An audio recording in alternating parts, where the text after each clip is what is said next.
Hello दोस्तों, कैसे हो। मैं सतेंद्र सिंह। आज हम लोग देखेंगे जो क्लास 10th का जो रिवीजन क्लास हम लोग देख रहे थे वैद्युत का। आज उसका दूसरा पार्ट देखेंगे। हम लोगों ने पहले पार्ट में देखा था कि आवेश क्या होता है। ठीक है, आवेश को हमने रिवीजन किया था, परिभाषा हम लोगों ने देखा था, मात्रक देखा था, और उसके बाद उस पर न्यूमेरिकल कैसे बनते हैं ये भी हम लोगों ने देखा। ठीक है, आज हम लोग उसी के आगे देखते हैं। जो रिवीजन क्लास है उसमें हम लोग देखते हैं वैद्युत विभव। जो हमारा आज का टॉपिक है वो क्या है, सॉरी, वैद्युत धारा।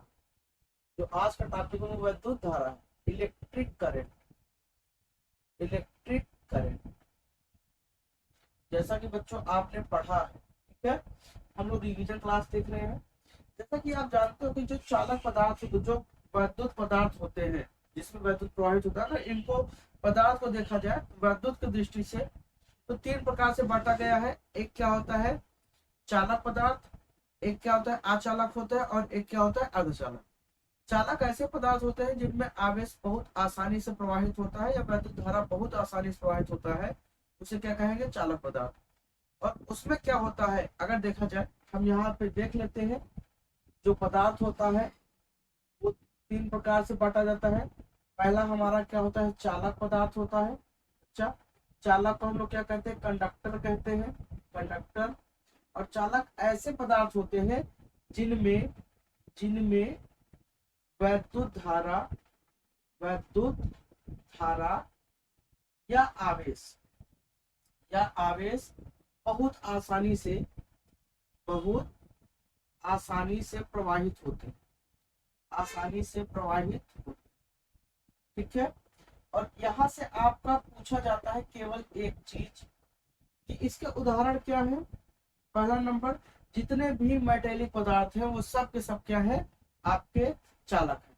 अगर शीशा को देखा जाए, छोड़ के, शीशा एक धातु होता है लेकिन वो अपवाद में है, वो एक वैद्युत का चालक पदार्थ नहीं माना जाता, वो अचालक पदार्थ में आता है। ठीक है, जैसे उदाहरण के तौर पे देखें, चांदी होता है, चांदी होता है, कॉपर होता है, एल्यूमिनियम है, एल्यूमिनियम है। ठीक है, एल्यूमिनियम बाद लोहा आपका होता है। ये सब क्या है बच्चा, ये सब आपके क्या कहते हैं, चालक पदार्थ। इसमें जो चीज पूछा जाता है, सबसे अच्छा चालक, सबसे अच्छा चालक, गुड कंडक्टर, अच्छा चालक कौन होता है, गुड कंडक्टर। और विकल्प में कई बार बच्चा पूछा गया है कि सबसे अच्छा चालक क्या होता है, चांदी होता है। ठीक है, चांदी होता है। इसमें वैद्युत धारा बहुत आसानी से प्रवाहित होता है या वैद्युत आवेश बहुत आसानी से प्रवाहित होता है। ठीक है, अगर ऐसे देखें तो दूसरा क्या होता है आपका, अचालक। क्या होगा, अचालक पदार्थ। अचालक को हम लोग नॉन कंडक्टर कहते हैं या इंसुलेटर बोलते हैं, इंसुलेटर, इंसुलेटर बोलते हैं। अचालक पदार्थ क्या होता है, जिनमें वैद्युत धारा या आवेश प्रवाहित नहीं होते। जिनमें, ऐसे पदार्थ हम लिख सकते हैं जिनमें जिनमें वैद्युत धारा, वैद्युत धारा या वैद्युत आवेश, या वैद्युत आवेश, आवेश प्रवाहित नहीं होते, प्रवाहित नहीं होते हैं। ऐसे पदार्थों को बच्चा हम क्या बोलेंगे, अचालक पदार्थ बोलेंगे। इसे हम क्या कहेंगे, अचालक पदार्थ कहेंगे। समझ में आ गया। तो ये आपका मैंने लिखाया है, आपको क्लास में लिखाया है। ठीक है, और आप लोग, उम्मीद करते हैं आप लोग रिवीजन वगैरह भी कर रहे होंगे। आप याद करिए अच्छे से, मैं पूरा रिवाइज करा दे रहा हूँ। जितना क्वेश्चन वगैरह मैं सब करा दूंगा। ठीक है, वैसे आपको तो बहुत याद आती है, आप घर पे बैठो यार, बहुत मिस करते हैं। जल्दी कोचिंग खुलेगी, ठीक है, हम लोग मिलेंगे। आपको याद आती है कि नहीं बताइएगा। ठीक है बच्चा। आओ बच्चा बॉडी देखते हैं। अचालक का जो उदाहरण है, एग्जाम्पल है, वो क्या होगा आपका, जैसे रबर है बेटा, है ना, प्लास्टिक होता है। प्लास्टिक क्या है, प्लास्टिक एक बेटा क्या है आपका, अचालक पदार्थ है। ठीक है, कपड़ा हो गया, सूखी लकड़ी हो गई, ये सब बेटा किसमें आता है, सब के सब अचालक पदार्थ में आता है। सूखी लकड़ी, ठीक है, सूखी लकड़ी, ये सब किसमें आता है, अचालक पदार्थ में आता है। अब बात आता है कि जो अचालक के बाद जो अगला पदार्थ होता है वो कौन सा होता है, अर्धचालक। क्या होता है, अर्धचालक। अर्धचालक इनमें दो के दोनों के बीच में होता है, मतलब वो चालक का भी काम करता है और अचालक का भी काम करता है। ठीक है, तो अर्धचालक की अगर परिभाषा की बात करें, अर्धचालक, अर्धचालक इसे बटा कहते हैं semi conductor, semi conductor, semi conductor के लिए। ठीक है, क्या होता है बच्चा सेमी कंडक्टर? तो हम लिख सकते हैं कि ऐसे पदार्थ, ऐसे पदार्थ जिनमें पहले आवेश, पहले वैद्युत धारा प्रवाहित नहीं होता, वैद्युत धारा प्रवाहित नहीं होता, नहीं होता है, लेकिन यदि उसके भौतिक अवस्था, भौतिक अवस्था जैसे आप ताप और दाब को परिवर्तित कर दे, परिवर्तित कर दिया जाए,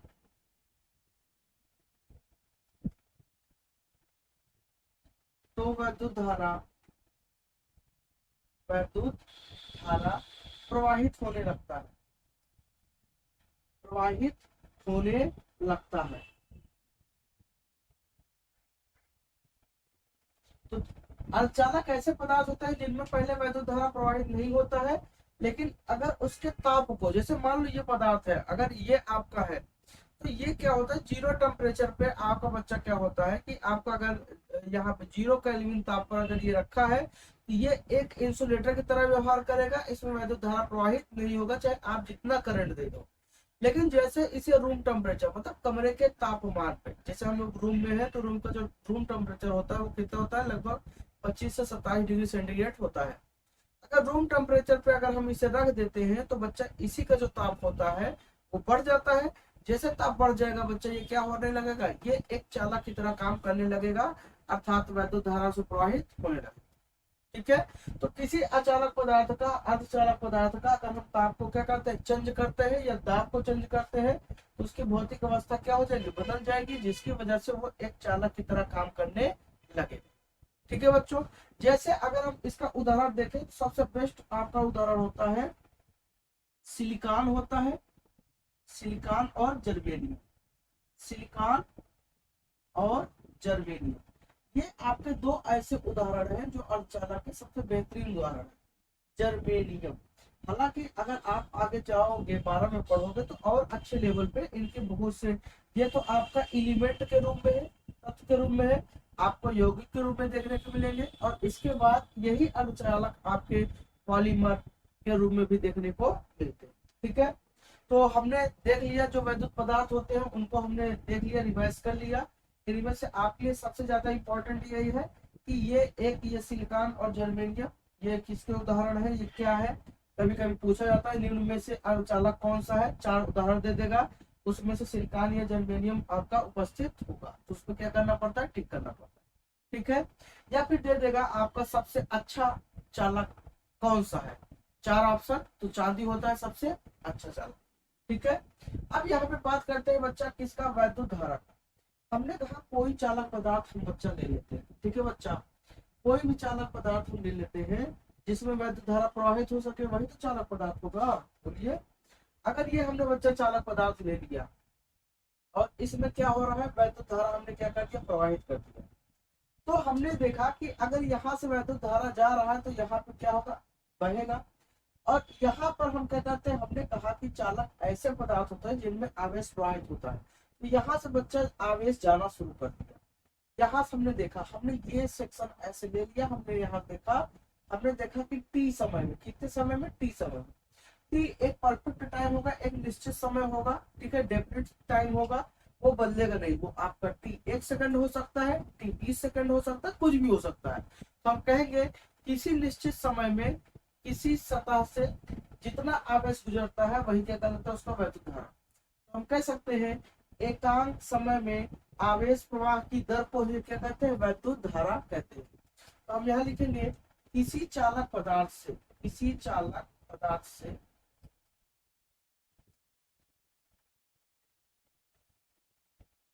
पदार्थ से एकांक समय में, एकांक मतलब एक समय, ठीक है, फिक्स समय, एकांक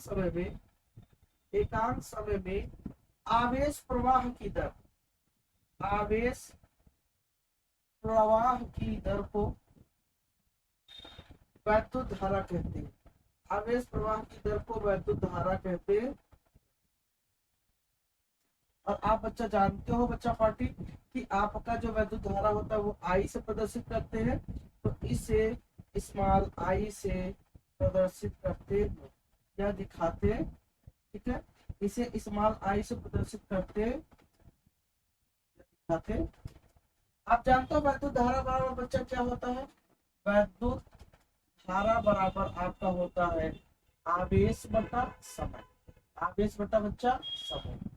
अगर यहाँ पे धारा को ले, अगर धारा की बात करें, धारा को आई से, आवेश को क्यू से, समय को टी से, तो आई बराबर क्या होता है क्यू अपान, ठीक है। आवेश का बच्चा मात्रा क्या होता है? कूलाम होता है, क्या होता है? कूलाम होता है। और समय का मात्रा क्या होता है? सेकंड। कूलाम बटे सेकंड, और इसी को बेटा कहते हैं एम्पियर। क्या कहेंगे? एम्पियर। और एम्पियर को हम हमेशा किससे लिखते हैं? ए से लिखते हैं। और यही बच्चा वैद्युत धारा का एसआई मात्रा होता है। कई बार पूछा गया है वैद्युत धारा का एसआई मात्रा क्या होता है, तो एम्पियर होता है, ठीक है। हालांकि कई बार ये भी पूछ लिया गया है कि बहुविकल्पी में कि निम्न में से वैद्युत धारा का कौन सा मात्रक है, और ऑप्शन में एम्पियर ना देके क्या दे देगा आपका कूलाम प्रति सेकंड। तो वो हवास में दो को दोनों का क्या करना है आपको याद रखना है, ताकि आप बहुत अच्छे तरीके से उस क्वेश्चन को कर सको, ठीक है। और आप मेहनत करो, 100% है आप 25 नंबर पाओगे बेटा, ये गारंटी है। लेकिन अगर पढ़ोगे तो, ठीक है। अब बच्चा आप एक चीज जानते हो, जैसा कि आप जानते हो चूंकि Q बराबर क्या होता है N इंटू ई, तो अगर बच्चा यहाँ हम वैल्यू को रख दे तो क्या होगा N इंटू ई अपान क्या हो जाएगा T। क्या हम इसको ऐसे नहीं लिख सकते हैं?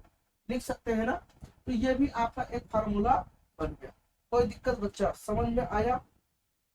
अब यहाँ पे बात करते हैं कि वैद्युत धारा को हम किससे मेजर करते हैं, किससे मापते हैं। तो जो वैद्युत धारा होता है बच्चा वो किससे मापा जाता है? अमीटर से। किससे? अमीटर से। तो हम यहाँ लिख सकते हैं वैद्युत धारा को अमीटर से मापा जाता है। वैद्युत धारा को मापने के लिए अमीटर का उपयोग करते हैं, अमीटर का उपयोग करते हैं, उपयोग करते हैं, ठीक है। अमीटर एक ऐसा बेटा उपकरण है, एक ऐसी डिवाइस है जिससे बेटा क्या किया जाता है? वैद्युत धारा को क्या किया जाता है? मेजर किया जाता है, ठीक है। और इसका जो अमीटर को हम लगाते हैं, जैसे ये मान लो एक क्या है, ये सर्किट है, ये तार है, इसमें इसको हमने क्या कर दिया? एक बैटरी से जोड़ दिया। ये बैटरी का प्लस सिरा हो गया और ये माइनस, यहाँ से क्या होने लगा? ये आपका जाने लगा। वैद्युत धारा आपका यहाँ जा रहा है, ठीक है। अगर हमें मेजर करना, मान लो यहाँ पे हमने एक बल्ब लगा दिया, ये क्या लगा दिया? एक बल्ब लगा दिया, ठीक है बच्चा। एक हमने क्या लगा दिया? बल्ब लगा दिया। अगर बच्चा हमने यहाँ पे बल्ब लगा दिया तो हम क्या करेंगे? इसको देखेंगे इस बल्ब में कितना वैद्युत धारा जा रहा है।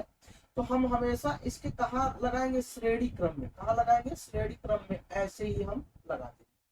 तो ये पूछा जाता है कभी कभी कि वैद्युत धारा को मापने के लिए जो अमीटर लगाते हैं वो किस क्रम में लगाते हैं। तो हम यहाँ लिख सकते हैं अमीटर को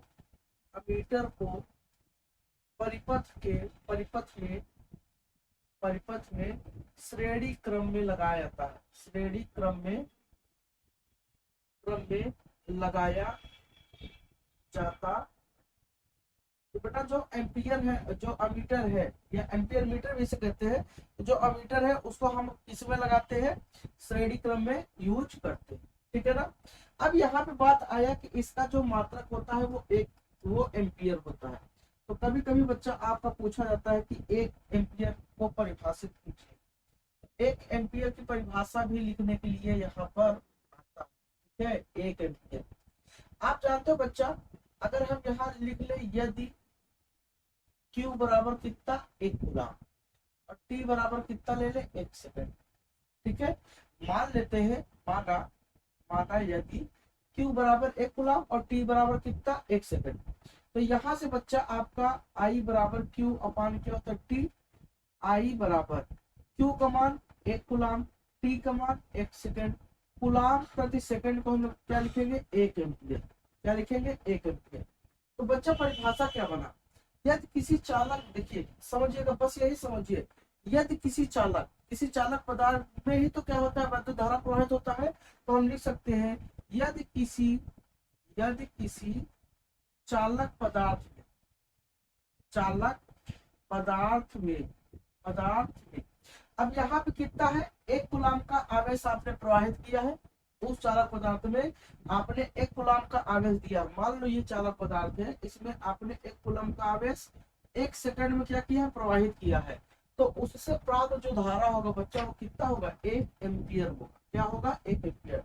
तो परिभाषा लिख सकते हैं यदि किसी चालक पदार्थ में 1 कूलम का आवेश 1 सेकंड तक प्रवाहित किया जाए, 1 कूलम का आवेश 1 सेकंड तक प्रवाहित किया जाए तो उससे प्राप्त धारा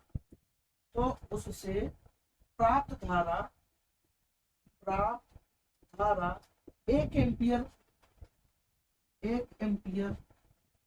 कहलाता है। 1 एम्पियर कहलाता है। बेटा ये आपका कई बार 1 नंबर में क्वेश्चन पूछा है कि 1 एम्पियर को परिभाषित कीजिए। तो जब भी आएगा आपको यही स्टेटमेंट क्या कर देना है, लिख देना है। ठीक है, तो बच्चा उम्मीद करता हूँ ये चीज आपको बहुत अच्छे से समझ में आ गया होगा। ठीक है बच्चा, आइए इस पर आधारित 1-2 सवाल देख लेते हैं क्या सवाल बनता है। ठीक है, न्यूमेरिकल बनता है। जैसे सवाल में कह दिया बच्चा कि कोई चालक पदार्थ है, जैसे मैं बता रहा हूँ आपको सवाल यहाँ पे दे रहा हूँ। मान लो कोई चालक पदार्थ है, उसमें 2 एम्पियर की धारा प्रवाहित हो रहा है। किसी चालक पदार्थ में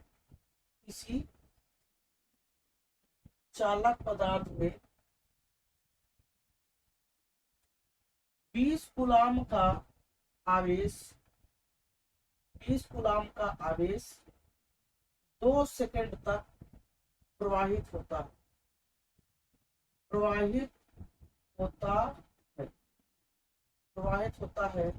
तो प्राप्त धारा का मान ज्ञात कीजिए।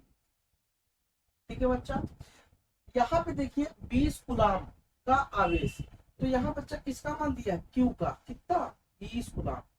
कहा कि 2 सेकंड तक प्रवाहित होता है, T बराबर कितना 2 सेकंड। ठीक है, कहा कि वैद्युत धारा का मान ज्ञात कीजिए, I का मान पूछा है। आप जानते हो बच्चा I बराबर Q अपान T। Q का मान बच्चा 20 है, T का मान 2 है, आपने काटा 2 दूना 20, 10 एम्पियर क्या हो गया बेटा आंसर हो गया। समझ में आ गया कि नहीं बच्चा, कोई दिक्कत नहीं ना। अब यहाँ पर बच्चा और भी बात करते हैं। जैसे आपका एक सवाल यहाँ पे दिया गया है कि कहते हैं कहा गया है किसी चालक में प्रवाहित धारा 2 एम्पियर है। किसी चालक में प्रवाहित धारा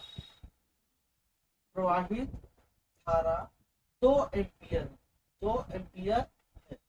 तो कह रहा है तथा चालक पर उपस्थित आवेश 4 कूलम तथा चालक पर उपस्थित आवेश 2 कूलम है। तो करा तो आवेश के प्रवाह का समय ज्ञात कीजिए। तो आवेश के प्रवाह का समय ज्ञात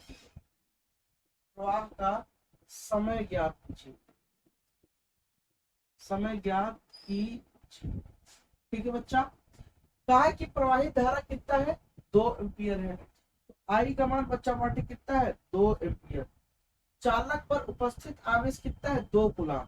तो बच्चा आवेश का मान कितना है 2 कूलम। तो कह रहा प्रवाह का समय ज्ञात कीजिए। टी बराबर क्या करना है ज्ञात करना है, टी का मान ज्ञात करना है। आप जानते हो आई बराबर क्या होता है क्यू अपान टी। टी ज्ञात करना, टी इधर कर लेंगे तो Q अपान बच्चा क्या हो जाएगा I। अब यहाँ बच्चा देखो Q का मान कितना है 2, यहाँ पे A का मान T का मान ये कितना है I, ठीक है। और I का मान कितना है 2, 2 से 2 कट गया, T बराबर कितना आ गया 1 सेकंड, कितना है बच्चा 1 सेकंड। यही क्या हो गया बच्चा आंसर हो गया, ठीक है ना। कोई दिक्कत? तो उम्मीद करता हूँ बच्चा ये आपको समझ में आया होगा। अगले वीडियो मिलेंगे तो इसी वैद्युत धारा पर ही आधारित और वैद्युत आवेश पर ही आधारित और अच्छे अच्छे सवालों के साथ हम, ठीक है बच्चा। तब तक के लिए थैंक यू। आप मस्त से रहो, अच्छे से रहो। वीडियो अगर अच्छा लगा हो तो जरूर बेटा लाइक करना और जल्दी हम लोग थैंक यू।